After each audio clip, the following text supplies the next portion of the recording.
Jared Polin, FroKnowsPhoto.com, here with another quick tip, and this time it's about adding motion to your images, which adds emotion. So generally speaking, a lot of people try to freeze the action in an image. But if you're shooting a subject where motion comes into play, it's sometimes nice to capture some of that motion going through this image. So what we're gonna see right now is me doing it in the real world so you can see exactly how to set your camera and how to capture that motion in the image.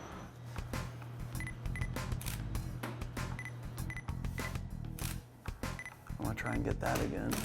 There we go. Hopefully we get some motion movement in there. It may not happen at 500th of a second, but yeah. So sometimes you want to get motion. In order for me, I have to think about this. And to get him going like this on there, to get the hand moving, but his face still, I'm going to have to lower the ISO so that I can then lower my shutter speed to get it slow enough. Being that I have the VR here, I'll be able to stabilize Joe and keep him still, but the hand should blur. So that's a little bit of a challenge that I'm thinking of right here. So I'm at 1600 ISO. I want to drop it to say 1600 to 800 is one stop, and two stops would take it to 400. So let's go to 400 ISO, and being I'm at 1/500th of a second, two stops less. One stop less is 2/50th, and then another stop is 1/25th. So let's see, I'm gonna take my shutter speed down to 1/125th, and I'm gonna see if I can get that to work. All right, hold it, go ahead. Boom, and I timed it into such a point, okay,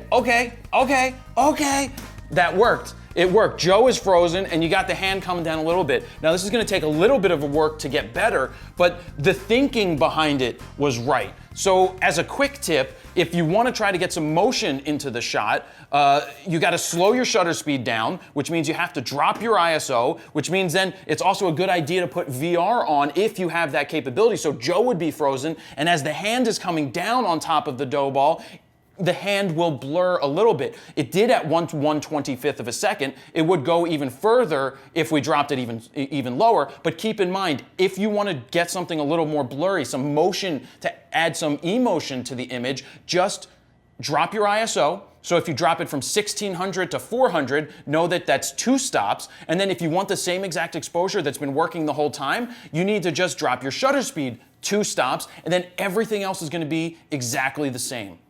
So there you have it, guys. That's how I added motion to the image, which added emotion. It helped tell the story so much better seeing Joe's hand move, but seeing it blur instead of just freezing it. Because if you just freeze it, it doesn't add any dimension to the image. But like I said, this was all done with an 18-140 kit lens with a Nikon D5500. Now, if you want to see a full 5-minute portrait of Joe making the pizza and putting everything together and me shooting it with this setup, go ahead, click up on the screen right now to see a 5-minute portrait real-world review with these two pieces of equipment that I think you're going to love. So don't forget, subscribe here on YouTube if you haven't done so already, and then go ahead and enjoy that video. Jared Polin, FroKnowsPhoto.com. See ya.